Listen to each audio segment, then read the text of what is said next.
আপনি কি জানেন ইসলামের ইতিহাসে একজন নারী ছিলেন যিনি উহুদের যুদ্ধের সময় নিজ হাতে তলোয়ার তুলে রাসূল সাল্লাল্লাহু আলাইহি ওয়াসাল্লামকে রক্ষা করেছিলেন। শরীরের 12টা স্থানে তলোয়ারের আঘাত নিয়ে তিনি দাঁড়িয়েছিলেন কেবল আল্লাহ তার রাসূলের সন্তুষ্টির জন্য। আর সেই বীর নারীর গল্প নুসাইবাহ বিনতে কাব রাদিয়াল্লাহু তাআলা আনহা।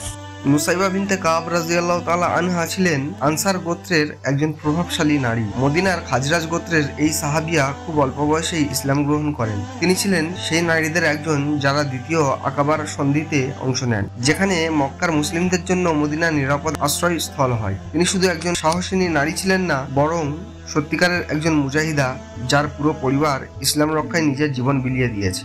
উহুদের যুদ্ধ ইসলামের ইতিহাসে সবচেয়ে কঠিন যুদ্ধগুলোর একটি। নুসাইবাহ রাদিয়াল্লাহু তাআলা আনহা প্রথমে যুদ্ধে গিয়েছিলেন পানীয় চিকিৎসা সেবা দিতে, কিন্তু যখন মুসলিম সেনারা পিছু হটছিল এবং রাসূল সাল্লাল্লাহু আলাইহি ওয়াসাল্লাম একদম সামনে থেকে আক্রমণের শিকার হচ্ছিলেন, তখন নুসাইবা রাদিয়াল্লাহু তাআলা আনহা কোনো দ্বিধা না করে তলোয়ার তুলে নেন, ঢাল হাতে রাসূলের সামনে দাঁড়িয়ে যান। রাসূল সাল্লাল্লাহু আলাইহি ওয়াসাল্লাম নিজেই বলেছেন, যেদিকে তাকাই দেখি নুসাইবাহ যুদ্ধ করছেন আমার পাশে। তিনি শত্রুদের আক্রমণ ঠেকান, একের পর এক কাফেরকে পরাজিত করেন। এভাবে যুদ্ধ করতে করতে তার শরীরে পড়ে যায় 12টিরও বেশি আঘাত। রক্তে ভেসে যাচ্ছেন কিন্তু পিছু হটেননি। ইয়ামামার যুদ্ধ ও শহীদ সন্তান। উহুদের বছর কয়েক পর নুসাইবাহ রাদিয়াল্লাহু তাআলা আনহা অংশ নেন ইয়ামামার যুদ্ধে মুসাইলিমা কাজ্জাবের বিরুদ্ধে। এই যুদ্ধে তার এক পুত্র শহীদ হন। নুসাইবাহ রাদিয়াল্লাহু তাআলা আনহুর এক হাত কেটে যায়, কিন্তু তিনি ময়দান ছাড়েননি যতক্ষণ না শত্রুর পতন ঘটে।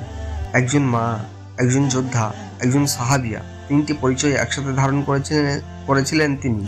মর্যাদা ও রসুলের ভালোবাসা।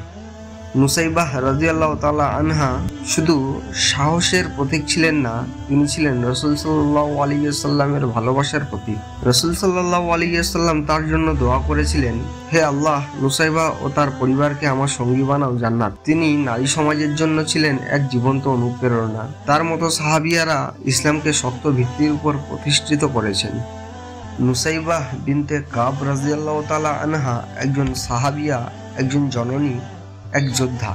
ইসলামের ইতিহাসে এমন নারীরা প্রমাণ করেছেন সাহস ও ঈমান কখনো লিঙ্গভিত্তিক নয়। এই গল্প যদি আপনার হৃদয়ে ছুঁয়ে যায়, তাহলে কমেন্টে লিখুন আল্লাহু আকবার।